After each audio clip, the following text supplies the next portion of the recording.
तो हेलो दोस्तों, स्वागत है आप सभी का आपके अपने एजुकेशनल चैनल में। तो आज हम लोग इस वीडियो में एक महत्वपूर्ण निबंध पे बात करने वाले हैं कि आप इसे किस तरह लिखेंगे। दोस्तों, इस टॉपिक पे हमारे बोर्ड एग्जाम में कई बार आ भी चुके हैं क्वेश्चन, जैसे 2017 में, 18 में और 22 में। तो ये आप पर निर्भर करता है दोस्तों कि आपका कौन सा पीरियड कभी है।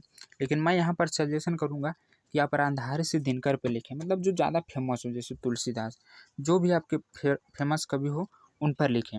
तो कैसे आपको लिखना है दोस्तों, उसी के बारे में मैं यहाँ पर आपको बताने वाला हूँ। जैसे देखिए, कोई कहानी आप किसी भी कवि का कहानी पढ़े हैं तो उसका एक आध दो पंक्ति लाइन है, या आप पूरा कहानी कोई पाठ याद हो दोस्तों, तो उसके बारे में आप यहाँ लिखें कि रामधारी सिंह दिनकर ऐसे ऐसे कहानी लिखते थे और ऐसे ऐसे कविता लिखते थे। तो उसी का कुछ पाठ यहाँ पर दिया गया है। जैसे यहाँ पर क्या है, रामधारी सिंह द्वारा लिखी गई एक दो पंक्ति को उठाकर यहाँ पर बताया गया। क्षमा छोड़ती उस भुजंग को किसके पास गरल हो, उसको क्या जो दंतहीन विरहित विघ्नित सरल हो। देखिए, इसका अर्थ दोस्तों जो नीचे दिया गया वही इसका अर्थ है।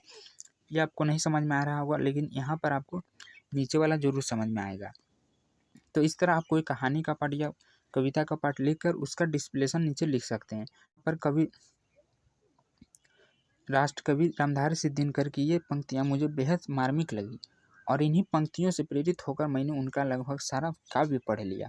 मतलब इतना अच्छा था दोस्तों कि जैसे कोई कहानी बहुत ही अच्छे तरीके से लिखा जाता है तो वो पढ़ने में भी अच्छा लगता है, और जब आधा पढ़ के उसे छोड़ दीजिएगा तो आपका मन उसे पूरा पढ़ने का कोशिश करेगा। जैसे अभी के दौर में जब आधा फिल्म आप देखते हैं तो उसे पूरा ख़त्म करने की कोशिश करते हैं कि इसे हम पूरा देखकर ही छोड़ेंगे। उसी तरह पहले के ज़माने में कविताएँ भी लिखी जाती थी। ये पंक्तियाँ व्यक्ति और राष्ट्र दोनों को एक साथ संबोधित करती है। व्यक्ति यदि सामर्थ्यवान है फिर भी दूसरों को दया और करुणा की दृष्टि से देखता है तो वह महान होता है। इसी तरह कोई देश यदि मामरिक और आयुध की दृष्टि आयुध की शक्ति से संपन्न है, फिर भी शांति और मैत्री और सौहार्द की नीति पर चलता है तो वह एक महान राष्ट्र के रूप में जाना जाता है। लेकिन क्षमा और करुणा व्यक्ति या राष्ट्र की कमजोरी का परिणाम होना चाहिए।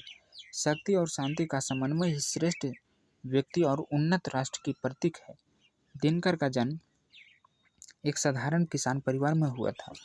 दोस्तों, बिहार के राज्य के मुंगेर जिले में सिमरिया गांव में सन 1908 में जन्मे दिनकर जी ने BA ऑनर्स इतिहास से किए। परीक्षा उतरने हुए तो यहाँ पर एक क्वेश्चन बनता है कि उनका जन्म कब हुआ था, 1908 में, और उन्होंने BA ऑनर्स किस विषय से किया था। तो यहाँ पर एक ऑब्जेक्टिव बनता है दोस्तों इतिहास से। यह हिंदी में पूछा जाता। इतिहास की परीक्षा उत्तीर्ण करके कुछ दिनों बरबीघा हाई स्कूल में प्रधानाध्यापक के रूप में काम किया। कौन सा स्कूल में? बरबीघा स्कूल में। और फिर 1931 ईस्वी में बिहार राज्य के बिहार राज्य सरकार के सब रजिस्ट्रार रहे। 1940 में बिहार सरकार के प्रचार विभाग में उपनिदेशक, दोस्तों यहाँ पर उपनिदेशक भी रहे। 1950 में बिहार राज्य के मुजफ्फरपुर कॉलेज के हिंदी विभागाध्यक्ष तथा 1964 ईस्वी में राज्यसभा के मनोनीत सदस्य के रूप में प्रतिदिन रहे। अंततः भागलपुर विश्वविद्यालय के उप कुलपति पद पर कार्य करने के उपरांत भारत सरकार के गृह मंत्रालय में हिंदी सलाहकार के रूप में कार्य करते हुए 24 अप्रैल 1974 ईस्वी को तिरुपति में उनकी मृत्यु हो गई।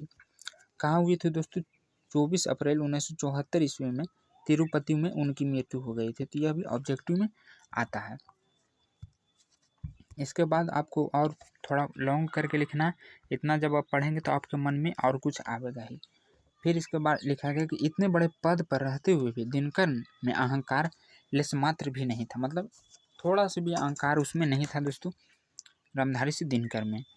आपकी रचनाएं यानी उनकी, यहाँ पर लिखना चाहिए था रामधारी सिंह दिनकर की रचनाएं भारत की पीड़ित, उपेक्षित और शोषित जन को हमेशा केंद्र में रखकर लिखी गई है। आप जीवन की सृजन रहे हैं। संस्कृति के 4 अध्याय नामक पुस्तक पर आपको साहित्य अकादमी पुरस्कार मिला। तो यहाँ पर भी क्वेश्चन बनता है दोस्तों कि संस्कृति के 4 अध्याय पर कौन सा पुरस्कार मिला? तो साहित्य अकादमी पुरस्कार। इसी को उल्टा कर देगा, साहित्य अकादमी पुरस्कार किस अध्याय पे मिला था? तो संस्कृति के 4 अध्याय। तो यहाँ पर भी आपसे ऑब्जेक्टिव में क्वेश्चन पूछा जाता है दोस्तों, ये भी आपको याद रखना है। तथा उर्वशी पे ज्ञानपीठ पुरस्कार ये भी पूछा जाता है कि ज्ञानपीठ पुरस्कार किस चीज़ पे मिला था, तो उर्वशी पे, नहीं तो उर्वशी पे क्या मिला था, तो ज्ञानपीठ पुरस्कार से सम्मानित किया गया है। सामधेनी, यहाँ सामधेनी, हुनका, रेणुका, रसिरथमी, परशुराम की प्रतीक्षा आपके अन्य प्रसिद्ध कवियाँ हैं। रामधारी सिंह दिनकर दोस्तों जो फेमस कविताएं थे वो ये है, ये सब आपको याद रखना है। कहाँ से? हाँ, तो इसमें से 2-3 आपको याद रखना है जो ज़्यादा फेमस है, जैसे ये सब।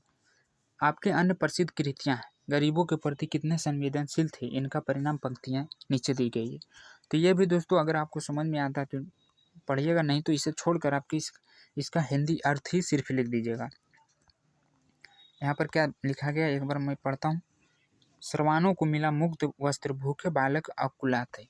तो यहाँ पर इसका थोड़ा अर्थ आपको नहीं समझ में आएगा, लेकिन नीचे जो लिखा गया उसका अर्थ आपको समझ में आएगा। दिनकर जी ने एक तरफ बाल मनोविज्ञान पर आधारित कविताएं लिखी, जैसी चांद का कुर्ता, सूरत का ब्याह, टेसू राजा, तो दूसरी तरफ दार्शनिक प्रश्नों जैसे युद्ध और शांति का, काम और मोक्ष, व्यक्ति तथा राष्ट्र, राजनीति और नैतिकता से जुड़ी श्रेष्ठ रचनाएं जैसे कुरुक्षेत्र, उर्वशी, अनाकार्मी आदि भी लिखी, और हिंदी के एक मुकम्मल कवि के रूप में अमर हो गए, मुकल्लक कवि के रूप में सदा के लिए अमर हो गए।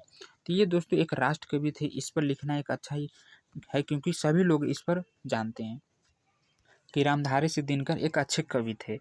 तो उन्हीं पर लिखिए जो मतलब ज़्यादा फेमस हो, और उनका 2-3 मतलब लिखा हुआ कविता या कहानी आपको याद हो, ताकि एग्जाम्पल के रूप में उसे लिख सके। तो जितने भी इम्पोर्टेंट दोस्तों जो बार बार पूछे जाते हैं उन पर ही मैं बताता हूँ, तो आपको सभी करके जाना है। क्योंकि देखिए जो भी अभी तक मैंने पीछे एक महंगाई पर बताया था उस पर भी बहुत बार क्वेश्चन आ चुका है, इसलिए उस पर भी दोस्तों वीडियो बन चुका है, और उसका लिंक डिस्क्रिप्शन में है, तो आप उसको भी जाकर देख लीजिएगा। और प्लेलिस्ट ही आपको पूरा मिल जाएगा कि कौन कौन ज़्यादा इंपॉर्टेंट है और कौन कितना बार पूछा गया है। तो सभी का लिंक आपको डिस्क्रिप्शन में मिल जाएगा। और आपके मन में भी कोई अगर निबंध जैसे आप नहीं लिख पा रहे हैं तो नीचे कमेंट कर दीजिएगा, मैं उस पर भी दोस्तों आपको लिख कर अच्छे तरीक़े से बताऊँगा। और साथ ही साथ अगर हिंदी और इंग्लिश का भी मतलब देखना चाहते हैं इंग्लिश में भी दोस्तों, तो इंग्लिश का भी एक अलग से प्लेलिस्ट बना दिया गया। आप प्लेलिस्ट चेक करेंगे तो आपको मैथ, हिंदी और इंग्लिश सभी का मिल जाएगा इम्पोर्टेंट। देखिए मैथ में तो मैं क्वेश्चन बैंक करवाता ही हूँ और एनसीईआरटी सॉल्यूशन भी करवाता हूँ, लेकिन थोड़ा थोड़ा हिंदी और इंग्लिश भी बता देता हूँ, ताकि आप लोगों का अच्छा से तैयारी हो सके। तो इस वीडियो में इतना ही रहने देते हैं दोस्तों। आपको हमारा वीडियो कैसा लगा नीचे कमेंट करके ज़रूर बताइएगा। अगर अच्छा लगा तो वीडियो को लाइक करें, चैनल को सब्सक्राइब करें और अपने सारे दोस्तों में भी शेयर करें।